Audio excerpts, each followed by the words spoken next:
atin. Alam niyo po, hindi aksidente na naririnig niyo po ang magandang balita. At hindi po aksidente na ikaw ay nakaupo po dyan.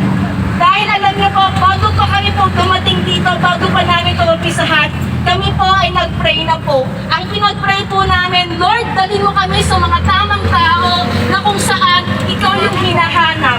Lord, dalhin mo kami sa mga tamang tao na kung saan willing sila na ma-receive yung magandang balita. We believe na ikaw po na nakaupo dyan ay may ginagawa ang Panginoon. And alam niyo po, ito lang po ang pinaka-mensahe ng Panginoon sa bawat isa sa atin. Mahal na mahal ka po ng Panginoong Jesus.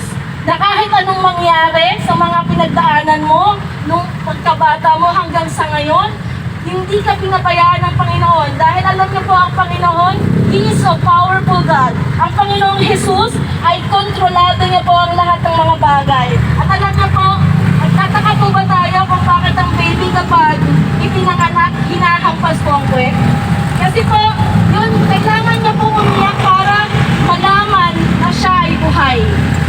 Tayo po dito sa mundo, hindi po tayo exempted sa mga problema.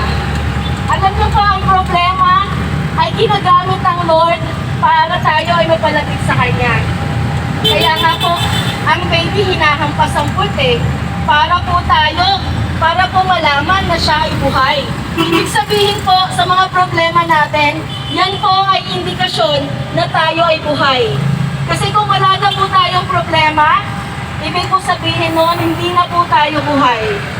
So, kung ikaw yung tao na hinihipo ng Panginoon, yung puso na dati ka pang hinahanap ng Panginoon, halos tinry niya na gumawa ng mga situation in your life para maabot. Alam mo, this time na-captured ka ng Panginoon. This time, may ginagawa ang Panginoon sa'yo.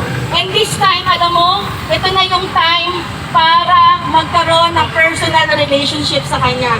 Kung ikaw yung tao na yon, sumabay ka lamang sa panalangin na ito. Kasi alam mo kapatid, there is Jesus in our life. Alam mo, lahat ng bagay dito sa mundo ay mawawala. Walang nakakaalam ng bukas. Walang nakakaalam kung ikaw ay buhay pa. Pero ang pinakasigurado na meron ka ay yung ngayon.